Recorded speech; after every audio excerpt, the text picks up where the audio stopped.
Welcome back to What Arty Noobs with General Disturbance. This is the Lorraine 15550, the Tier 7 French SPG, located on the north spawn of Tundra. It's under the command of WastedSpacer, and he's in the ZEUS clan. Game on.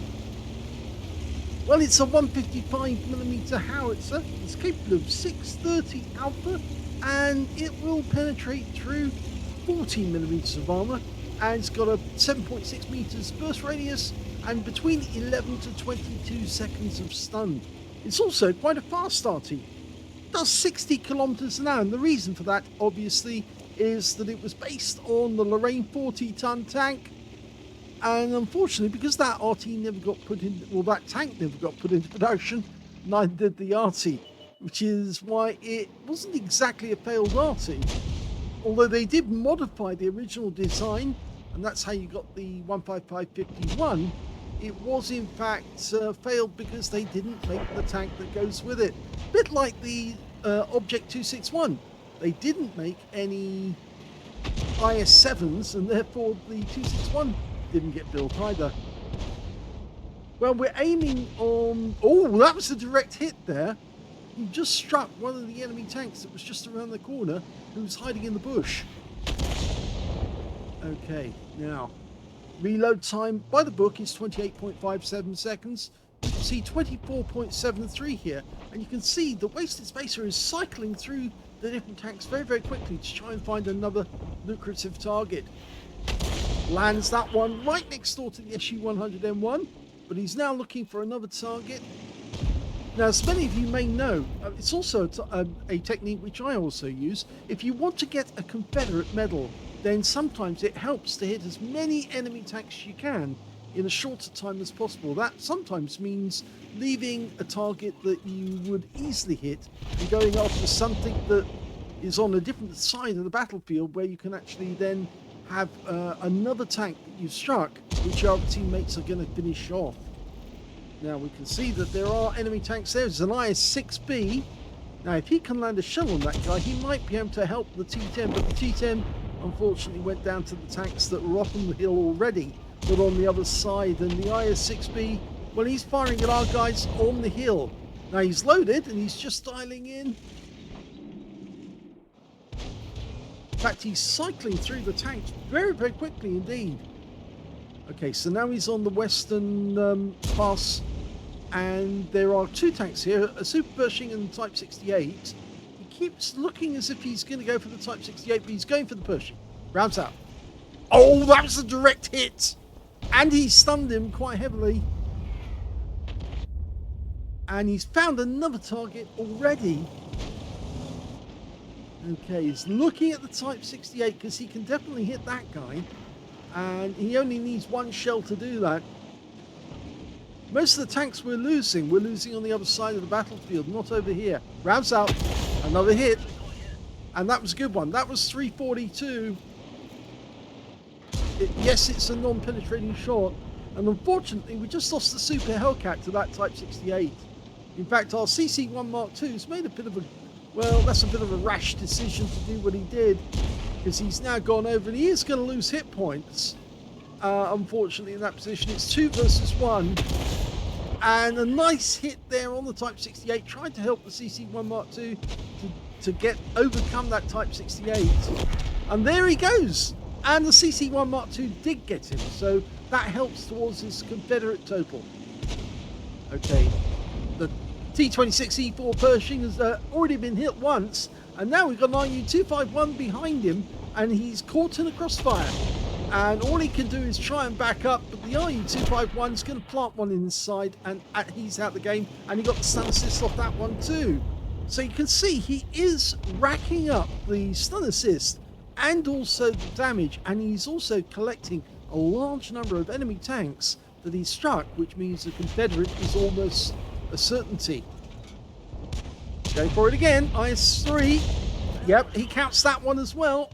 133 hit points, not a big amount, but it counts towards his Confederate. And it looks like the enemy's lost on this side of the map. They're falling back towards their cap area. Now he's got a chance to move up, get onto the enemy side of the battlefield and actually hit them from the rear. The enemy does have one Arty. It's a GW Panther. The IS-6 appears to have ignored the back of the map, so it might be that WastedSpacer can go in there and shotgun the GW Panther, who will probably be more interested in what's going on in front of him.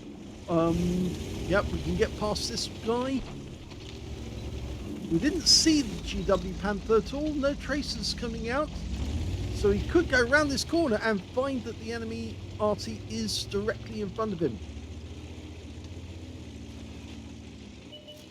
And he is! Now just drive up to him at close range, just blast him. That's it! That's how it's done. Brilliant work. Excellent. That was so aggressive. I thought that he would be there. Remember, I've never seen these replays before I play them. So I tactically, I thought, yeah, the guy's got to be in the usual place on Tundra. And he was there, and it really paid off. And now he's got the ability to hit the enemy tanks in their side. That makes them vulnerable. Okay. Another candidate for the Confederate. Unfortunately, that one's a bit late. He won't get the GW Panther added to the total because, of course, he wiped him out completely. And they do have the advantage now because they've got one more kill than the enemy. But he needs more damaged tanks. So he's trying to position himself so he can get shots on the enemy. He could shoot up onto the hill. In fact, we're looking now at a tank that's fairly close by. He fires in snap and he gets a hit. Another hit. This one was on the SU. That's the SU-100M1. He can now put a shell into the Conway. If that guy stays where he is, he's marked the ground. That's a good tactic as well. When I lose sight of a target, I'll normally mark the ground to say that's where I think he is. He's going to wait for his teammates to spot him.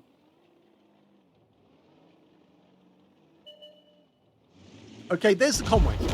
Oh, he goes very quickly.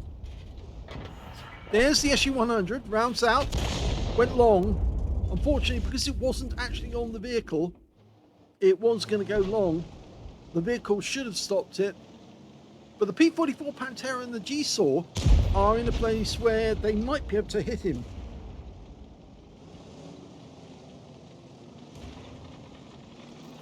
Okay. Okay, there's one he can hit. The T-34-100. Bit snap, but it counts as a stun. I'm not sure that will actually help towards his Confederate. He's positioning himself now so he can get the angle on the P-44 or the G-Saw. Just opened up the angle just a little bit. It looks like they're down the far end. Because if they were closer, the IS-6 would have seen them, and he hasn't seen them yet. But they're now cut off. They're now in the southwest corner of the map, southeast corner of the map, and there's no escape. We are definitely going to win this game. Can he get another hit to add to his Confederate? There's one of them. G-Saw. Rounds out. Oh, it's too short. That was RNG. I don't think he's going to get a chance to get another shot in unless he can hit the Pantera. He's still 10 seconds away. Oh, the G-Saw's still alive, but only barely. We might get a hit on the Pantera, but we need to see him. Fires in straight away. We didn't see anything because he looked away very quickly. Again, best not to do that because it actually destroys the chance of us knowing if he's done it or not. And he's changing position, which again I do agree with, because if that Pantera keeps coming this way, oh, he's gone, which means the G-Saw is the only one left, and he's very low on hit points. He's only got 129.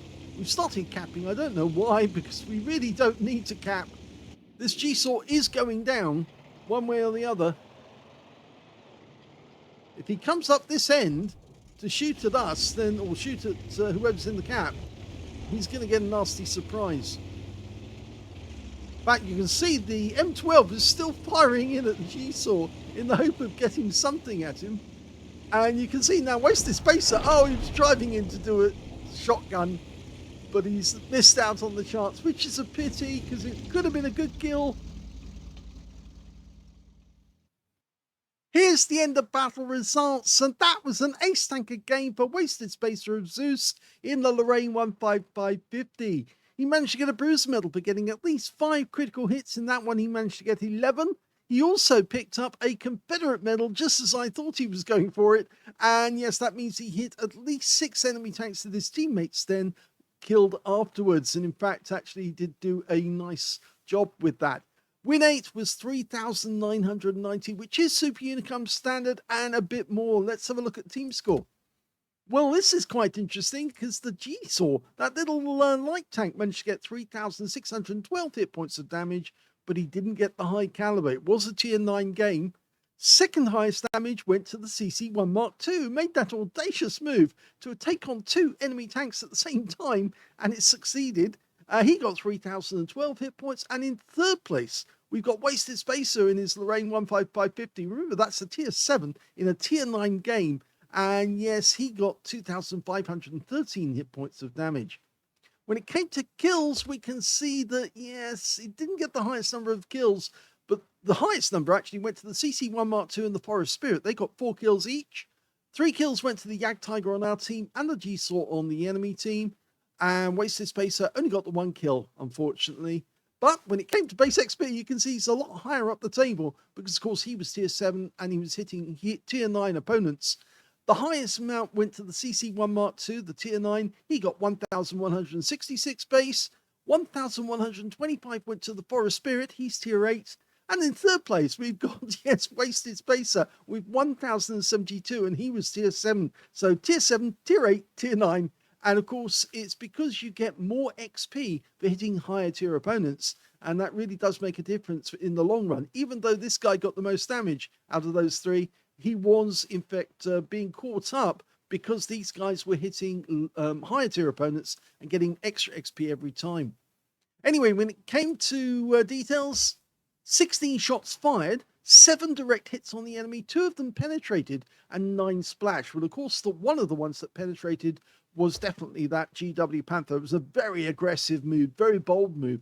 1 kill, definite penetration, or rather, that was the tank one of the tanks he penetrated. The other one, well, it was actually, funnily enough, the G-Saw, the best player on the enemy team. He penetrated him with one of his shots as well. Got 658 hit points out of that one. So, going back to details, 2,513 hit points of damage, of which 2,153 were at more than 300 meters. I'm thinking, actually, that shot on the G-Saw, I don't recall, was it that the one at the far end, or is it the one at the near end? It might have been one of the shots he fired in and looked away. No, I think that may have been the Pantera. That maybe I'm being optimistic. I think it was the G-Saw who got hit at the far end, and so he reduced his hit points before he finally got taken out. So that's just me thinking, hang on a sec. 1 enemy vehicle spotted, 7 enemy vehicles damaged, 1 killed. Of course, that was the GW Panther, and that was the one he spotted as well. So he exactly got the Confederate 7 and 1. 706 hit points of stun assist off 10 stuns, and that was enough to get him the ace tanker. On a premium count, he actually made 54,936 credits from the game, and he got 4,020 experience points out of it as well. So, yes, as he says, mobility is the key, and it is the key. He did exactly the right thing. After getting those shots on the enemy on the western side, and his teammates broke through, then he could change position and go south and start shooting at the enemy from a completely different direction. And of course, it led to finding the GW Panther. And I was certain that GW was going to be there. I was surprised when I didn't see him after he turned the corner. But when I saw that the GW was hiding, I thought, oh, that's why we didn't see him when we turned the corner. He wasn't right up against the base of the map. He was actually hiding because he knew that our guys were coming through and he didn't want to get spotted. So he wanted to stay there hidden just for a moment and then pop out and start shooting our guys in the rear. But it didn't turn out that way because WastedSpacer knew what he was up to, and he went round the corner and did the opposite to him.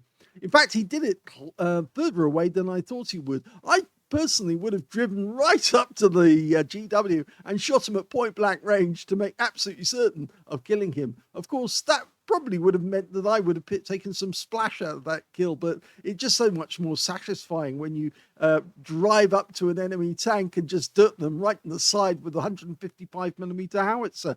There's no way they can survive that, not unless it hits their wheels. But no, even with an HE round, that would probably be enough to overwhelm them and kill them. I hope you enjoyed that replay. It was quite a fun one. If you did, please give this video a like, do subscribe to our channel, leave a little comment down below because it feeds the algorithm and the algorithm likes to go nom nom. And thank you for watching.